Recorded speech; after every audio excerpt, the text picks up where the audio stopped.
Hi guys, and welcome to the latest episode of the Supplement Science series. So today we are talking about creatine. So basically the last three episodes were on intra-workout supplementation.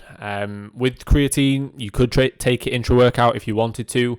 You could take it pre-workout, you could take it post-workout, you could take it any time of the day, as long as you remember to take it, which I'll explain why.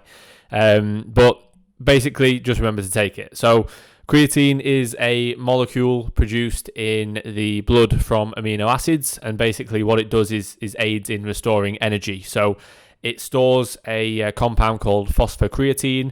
It gives that to ADP, which is adenosine diphosphate, and then that, therefore, because it's got an extra phosphocreatine, it transitions that into ATP, adenosine triphosphate, which is the primary energy carrier in the body. So basically it just helps replenish energy, if you think of it like that.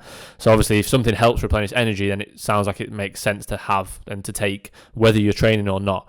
And I do believe that even people who don't resistance train, majority of them would benefit from taking creatine, with the fact it's got very minimal negative side effects, if any, and it's very cheap and easy to have, and well, easily affordable and well researched.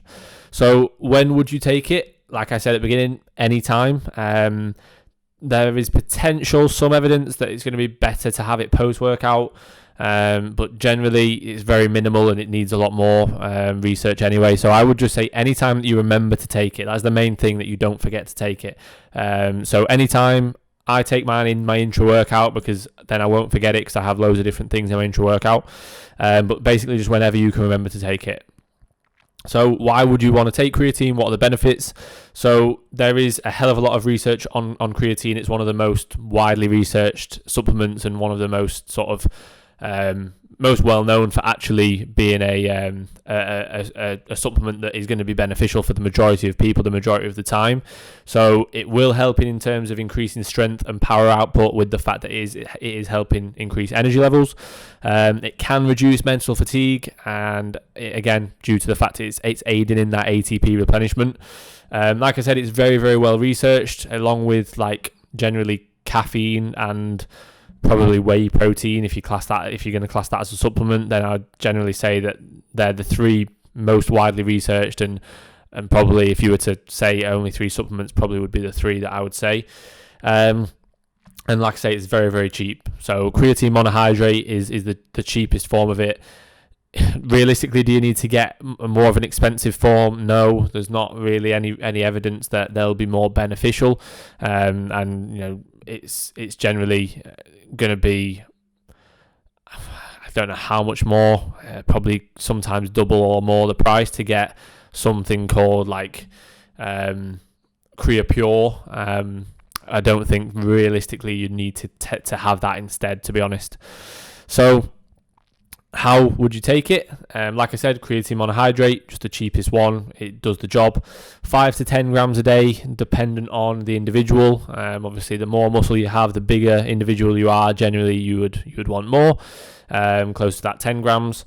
Also, if you potentially think you're a non-responder and you're taking the general 5 gram a day dose and you feel like you're not really responding, then you could look to take 10 grams. But realistically, it's not going to be something that you notice a huge difference from anyway. Like a lot of these supplements, like I said before, they're that extra 1% to potentially optimize something and get better results. They're not the basics that you're going to notice big differences from, like something like sleep or nutrition.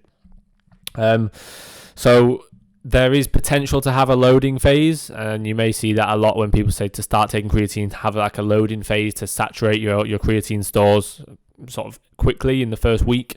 You can do that if you wanted to. There's no need to do that. I think if anything, it just potentially complicates things a little bit and makes things, you might get your creatine levels saturated faster, but only by maybe the case of a week. And realistically, if you're going to just be taking it anyway daily for the foreseeable, is an extra week going to make much of a difference? Not really. Just make sure that you stay hydrated when you're taking creatine, because it can lead to sort of getting stomach cramps. It can lead to nausea, potential diarrhea. So just make sure that you are staying well hydrated and well well, you should be anyway. And obviously, as I spoke about that in the last episode with the electrolytes. So my general thoughts on creatine, I think it's great. I don't feel like I'm a great responder to it, but why would you not take something that is so widely researched in terms of aiding hypertrophy due to increasing energy and increasing strength and power output, for how cheap it is and for how readily available it is and how easy it is to just add to a intra-workout shake or a post-workout shake? Why would you not take it? It just wouldn't make sense. So yeah, that's my thoughts on it. You don't really need to use that loading phase. Feel free, you can do if you want to, but I don't think there's any real need to. I wouldn't worry about fluid retention. So that's something that people stress about is, I'm going to hold water, and they think as soon as they take creatine they're going to get fat or they're going to get massive. Neither are going to happen. You are generally going to not feel really anything, to be honest. But if that potential benefit is there, which it is in the research, then why not? So don't worry about the fluid retention, because generally that fluid retention is going to be intracellular.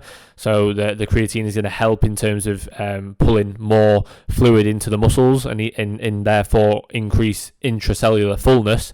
So if anything, you're not going to look sort of softer or more watery. You're probably going to look actually leaner and harder because your muscles are fuller. So don't worry about that. Don't worry about things like hair loss and as well, and any of the negative benefits. There's not negative impacts from it. There's not a lot of research on those, and if you're going to be bald, you're going to be bald just because it's running in your genes. So I wouldn't worry about creatine really making it any worse, or it might speed it up slightly, but you're going to be bald anyway. So yeah, that's everything on creatine. Like I said, don't expect it to just make you massive.